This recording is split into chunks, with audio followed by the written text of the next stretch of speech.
जय हिंद मेरे प्यारे साथियों। तो कैसे हैं आप सब? आशा करता हूँ आप सब अच्छे होंगे। मैं आपका दोस्त अनुज कुमार और आप देख रहे हैं अपना खुद का चैनल ईपीएफओ गाइड 2.0 हर कदम आपके साथ।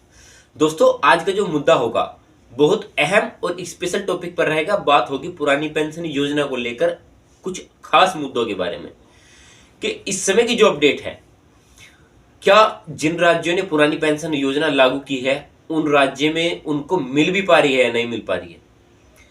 क्योंकि अभी सबने वादा तो किया है, कुछ पुरानी जो सरकारें थी या मान सकते हैं कि नई सरकार जो है वो इस समय पर आपके लिए क्या अपडेट लाई है। क्या आपको एनपीएस के तहत ही रखा जाएगा या जिन राज्यों में पुरानी पेंशन योजना लागू थी लेकिन वहां सरकार बदलने के कारण क्या अब वहां पुरानी पेंशन योजना को चालू रखा जाएगा या पुरानी पेंशन योजना बदलकर नई पेंशन स्कीम चालू कर दी जाएगी। कुछ ऐसे ही मुद्दे स्पेशल रहेंगे। इस वीडियो में आप लास्ट तक बने रहना। और क्या जिस योजनाओं के तहत कागजी कार्रवाई के तहत पुरानी पेंशन लागू की गई है, क्या उन राज्यों में पुरानी पेंशन योजना हाल ही में लागू है या नहीं है। कुछ ऐसे ही टॉपिक या मुद्दे उठेंगे इस पूरी वीडियो के अंदर।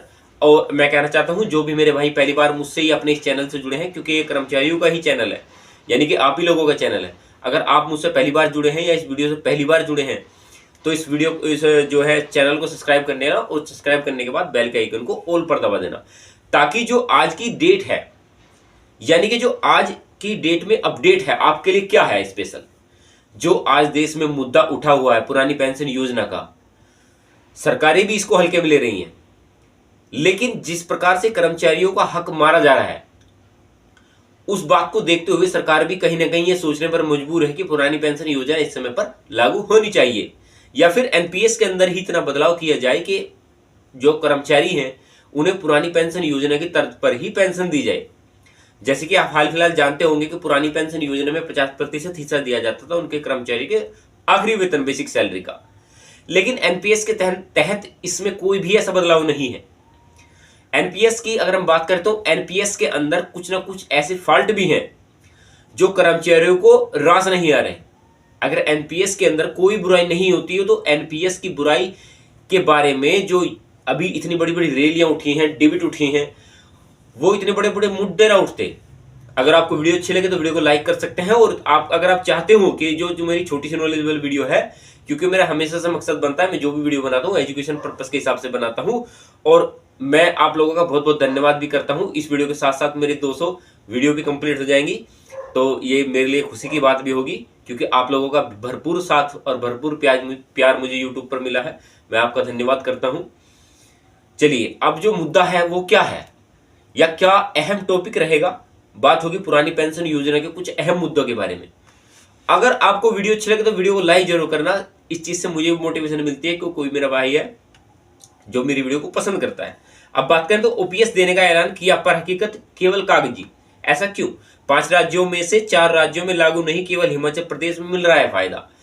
आखिर जो कर्मचारियों को भी मैंने अभी पिछली कुछ टाइम पहले वीडियो बनाई थी, उसमें कमेंट्स भी आया था कि नई पेंशन योजना के तहत हमें पेंशन मिल पा रही है और पुरानी पेंशन योजना के तहत हमें पेंशन मिल पा रही है। लेकिन कुछ मेरे ही वीडियो पे उन्होंने कमेंट्स उठाया था कि भाई आपने सही इन्फॉर्मेशन नहीं दी। लेकिन जो भी मैं इन्फॉर्मेशन उठाता हूं वो बिल्कुल एजुकेशन और फैक्ट के थ्रू बोलता हूं, क्योंकि अध्ययन भी मैं इसके बारे में काफी करता हूं, तभी जाकर कोई वीडियो बनाता हूं। ओल्ड पेंशन, अब बात करते हैं ओल्ड पेंशन स्कीम ओपीएस को लेकर। 2004 के बाद नौकरी में आए लगभग 50 लाख कर्मचारी और अधिकारी आवाज उठा रहे हैं कि पिछले 5 साल से सत्ता में आई 5 राज्यों और गैर भाजपा सरकारों ने ओपीएस लागू करने का ऐलान किया। ऐसा करने वाले राज्य राजस्थान, हिमाचल प्रदेश, छत्तीसगढ़, पंजाब और हिमाचल झारखंड थे।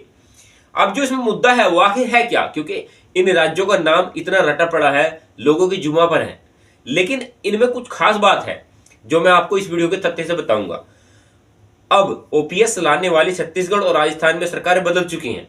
देखिए, अब वहां की स्थिति पहले कुछ और थी, लेकिन कुछ महीनों के अंतराल में ही कुछ और स्थिति चेंज हो गई है।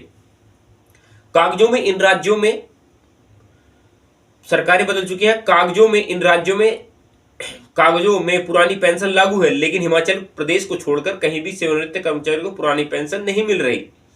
जो राज्य ये ढिंढोरा पीटते थे कि हम पुरानी पेंशन दे रहे हैं, अब ये क्या मुद्दा है? सरकारें बदलते ही सारा जो खेल छुमंतर हो गया।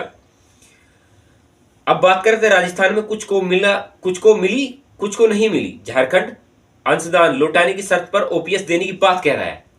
अब ये क्या मुद्दा है? अगर कर्मचारी अंशदान नहीं लौटाएंगे तो क्या उन्हें पुरानी पेंशन योजना नहीं मिल पाएगी? तो इसमें वो जो कर्मचारी है या जिसने अपना एडवांस निकाला या कुछ भी निकाला, आप उसको कह रहे हैं कि हम आपको तभी पुरानी पेंशन योजना देंगे जब आप जो है एनपीएस के तहत लिया गया पैसा ब्याज सहित वापस लौटाएंगे। तो इतना पैसा कर्मचारी के पास आखिर आएगा कहां से इकट्ठा? सर, कर्मचारी पैसा दे नहीं पाएंगे, आप पुरानी पेंशन योजना लागू नहीं करेंगे, सीधा सा हिसाब है। अब बात करते हैं पंजाब ने तो अब तक केवल नोटिफिकेशन जारी किया है। इन सभी राज्यों ने एनपीएस के जमा 2.5 लाख करोड़ रुपए की मांग की है, वापस मांगा है, लेकिन केंद्र ने साफ कहा है कि पीएफआरडीए एक्ट में इसे वापस देने का कोई प्रावधान नहीं है। राज्यों के हाल क्या है इस समय? राजस्थान निकाली गया हिस्सा लौटाने पर ही ओपीएस। अब राजस्थान ने क्या कहा है कि जो आपने एनपीएस के तहत जो हमने आपको दिया है पैसा, तब तक आप उसे ब्याज सहित नहीं लौटाएंगे, हम आपको पेंशन, पुरानी पेंशन नहीं देंगे। मैं वही बात कर रहा था। अगर कर्मचारियों के पास इतना पैसा होता या कर्मचारियों को जो आपने एनपीएस के तहत पैसा दिया है, तो कर्मचारी उसको लौटाए क्यों? इस समय आपने ऐसा डिमांड रखा? अगर आपको लागू करनी है तो इस समय से लागू कीजिए जिस समय पर कर्मचारी अब है। अब स्थिति की बात करते हैं, कागजों पर लागू लेकिन सबके लिए नहीं। छत्तीसगढ़ की अगर हम बात करें तो 2018 में ओपीएस लागू, लेकिन अब तक किसी को पुरानी पेंशन नहीं मिली। सरकार का तर्क, राज्य कर्मचारियों को 17,240 करोड़ रुपए का अंशदान पेंशन निधि विनायक और विकास प्राधिकरण पीएफआरडीए के माध्यम से एनएसडीएल में जमा है। केंद्र लौटाए तो ओपीएस। स्थिति लागू नहीं है अभी पुरानी पेंशन योजना। हिमाचल प्रदेश की अगर हम बात करते हैं, कांग्रेस सरकार ने दिसंबर 2022 में वादा किया अब तक रिटायर 550 कर्मियों को अंतिम वेतन की 50% राशि बतौर पेंशन दी जा रही है। 1000 करोड़ का बजटीय प्रावधान रखा है, उसमें पेंशन दी जा रही है। स्थिति क्या है? वहां पे स्थिति लागू है, यानी कि पुरानी पेंशन योजना लागू है। अब झारखंड की बात करते हैं। सोरेन सरकार ने 2022 के बाद रिटायर एनपीएस से जुड़े कर्मियों के सामने शर्तें रखी कि एनपीएस में जमा 2004 से जमा हिस्सा लौटाएं, तभी ओपीएस के तहत आपको पेंशन मिल पाएगी। वहां पर स्थिति क्या है? वहां पर स्थिति अभी लागू नहीं है। मैं वही बात कर रहा था, अगर कर्मचारियों का जो, अगर आपको पुरानी पेंशन योजना लौटानी है तो जो अब इस समय पर अपडेट है, यानी कि जो अब समय चल रहा है, तो अब से ही लागू कीजिए। आप उनसे पैसा वापस क्यों मांग रहे हैं?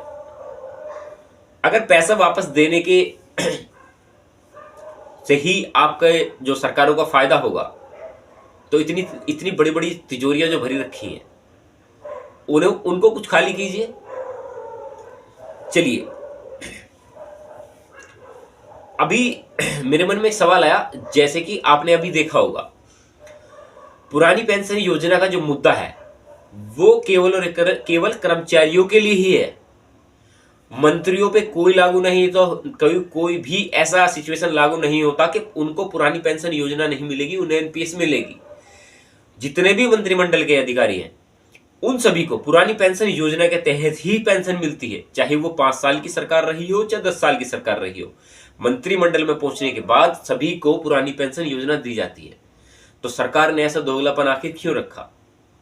क्या वो मजबूरी मान सकते हैं या कमजोरी मान सकते हैं सरकार की? सरकार अपने खुद के मंत्रियों को पुरानी पेंशन योजना देती है, लेकिन जिस कर्मचारी ने अपने जीवन के 40 साल लगा दिए इस पेंशन को पाने के लिए, लेकिन उनको अभी भी पेंशन का कोई प्रावधान नहीं है।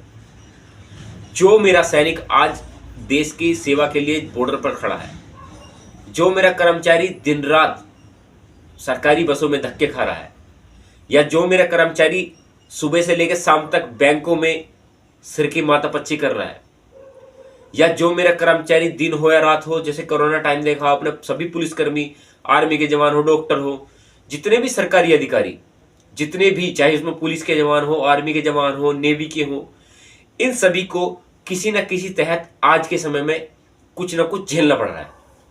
तो सरकारों ने ऐसा आखिर मुद्दा क्यों रखा? या आप जो मान सकते हैं केवल ये जो पेंशन का मुद्दा है केवल कर्मियों के लिए ही है, नेताओं पे ऐसा कुछ लागू नहीं होता। ये जो सिचुएशन है वो हर किसी एक इंसान पर लागू होनी चाहिए, तभी हम मान सकते हैं कि सही में देश का उद्धार हुआ है। अगर मिले तो पूरे देश में एक ही मिले, अगर पूरे देश में मिले तो एक पेंशन मिले, चाहे वो पुरानी पेंशन हो चाहे नई पेंशन हो। अगर पुरानी पेंशन योजना लागू करनी है तो पूरे देश में एक ही पेंशन योजना हो, अगर नई पेंशन योजना लागू करनी है तो पूरे देश में एक ही पेंशन योजना हो, ताकि जो सिचुएशन आज एक सैनिक के साथ है वो एक मंत्री के साथ भी हो, क्योंकि मंत्रिमंडल में ही आवाज उठेगी इस चीज के बारे में। आज कोई पार्टी मजबूत करनी हो किसी को तो पुरानी पेंशन योजना को लेकर चल देंगे कि हम पुरानी पेंशन योजना को लागू करेंगे, आप हमें हमारा साथ दीजिए। अभी जैसे कांग्रेस राजस्थान से हार गई तो उनके खुद के मंत्री ने कहा कि पुरानी पेंशन योजना एक अहम मुद्दा नहीं था, जबकि अभी तक चुनाव योजना से पहले वो खुद ही अपनी योजनाओं में हर एक रैली में उठाते थे कि पुरानी पेंशन योजना का एक अहम मुद्दा है, क्योंकि उन्हें वोटरों की गिनती से मतलब था, किसको क्या मिल रहा है उस चीज से कोई मतलब नहीं। उनको केवल एक ही मकसद था कि हमें पुरानी पेंशन योजना लागू करनी है, लेकिन करेंगे नहीं। हम पुरानी पेंशन योजना लागू नहीं करेंगे जब तक कर्मचारी अपना एनपीएस के तहत लिया गया पैसा वापस नहीं करेंगे। अब देखिए, अगर कर्मचारियों के पास पैसा वापस देने का हिसाब बनता तो कर्मचारी वापस भी करते। अब जो ब्याज सहित अगर आप पैसा मांगेंगे वापस तो वो कहां से देगा बेचारा? किसी ने अपनी बेटी की शादी में लगाया, किसी ने बीमारी में लगाया, किसी ने मकान में लगाया, किसी ने किसी ना किसी कारण में लगाया है। अब ये पेंशन का जो पैसा है वो अपने पास तो रखेंगे नहीं, बुढ़ापे का जो सहारा है वो आखिरकार पेंशन ही है। आप उसको लेकर ही कुछ ना कुछ ऐसा बता रहे हैं कि भाई पुरानी पेंशन हम योजना लागू नहीं करेंगे। मैं किसी सरकार को दोष नहीं दे रहा हूं, मैं केवल और केवल एक मत दे रहा हूं जो मेरे मन में निकलता है, जो कर्मचारी अपने कमेंट्स करते हैं। आपको मैं कमेंट्स दिखा सकता हूं, मेरी वीडियो पे कमेंट्स जरूर जाकर देखना, या इस वीडियो में ऐसे कमेंट्स भी करना। ऐसे भी कमेंट्स आएंगे जो नेगेटिव होंगे, लेकिन मैं रीड हर मैसेज को करता हूं। अगर मेरी वीडियो के अंदर आपको कोई भी ऐसा डाउट लगे या कोई भी ऐसा टॉपिक या मुद्दा उठाया मैंने आपको जो आपको गलत लगा हो, तो मुझे वीडियो में कमेंट्स कर सकते हैं या डायरेक्ट ही टैग कर सकते हैं मुझे। मेरे वीडियो में जो है मेरे फेसबुक अकाउंट का और जो है गूगल का लिंक भी दिया हुआ होता है, आप उस पर जाकर भी डायरेक्ट मुझे टैग कर सकते हैं, क्योंकि मेरे हमेशा जो मुद्दा बनता है वो तर्क वितर्क पर बनता है, और मैं जो भी बोलता हूँ बेबाक तरीके से बोलता हूँ, क्योंकि मुझे सपोर्ट है आपका, सभी कर्मचारियों को सपोर्ट है जितना अभी तक। क्योंकि ये स्पेशल भी वीडियो होगी, ये मेरी 200 वीडियो कंप्लीट हो जाएंगी इस वीडियो के साथ, और इस वीडियो को शेयर जरूर करना ताकि ये छोटी सी नॉलेजेबल वीडियो किसी और के भी पास पहुंच सके। और मेरी जैसी भी आपको तर्क वितर्क वाली वीडियो लगी हो मुझे कमेंट्स करके जरूर बताना, और हर एक उस इंसान के पास पहुंचाने की कृपा करना इस वीडियो को जो पुरानी पेंशन योजना को गलत बताता है। तो इस वीडियो को देखकर उसे इतना समझ में आ जाएगा कि पुरानी पेंशन योजना का जो मुद्दा है वो आज के समय में स्थिति क्या है उसकी। तभी मैं कहता हूं जो भी मेरे कर्मचारी भाई इस समय पर मेरी वीडियो को देख रहे हैं वो वीडियो को चैनल को सब्सक्राइब जरूर करना। सब्सक्राइब करने के बाद बेल के आइकन को ऑल पर दबाना ना भूलें, ताकि मेरी वीडियो की नोटिफिकेशन सबसे पहले आपके पास पहुंच सके और आप देश में इस समय पर अपडेट रह सके कि इस समय पर आखिर अपडेट क्या है या कौन आपके हक में बोल रहा है। चलिए दोस्तों, तब तक अपना ख्याल रखें, मिलते हैं ऐसी छोटी सी तर्क वितर्क वाली वीडियो के साथ। तब तक के लिए जय हिंद, वंदे मातरम।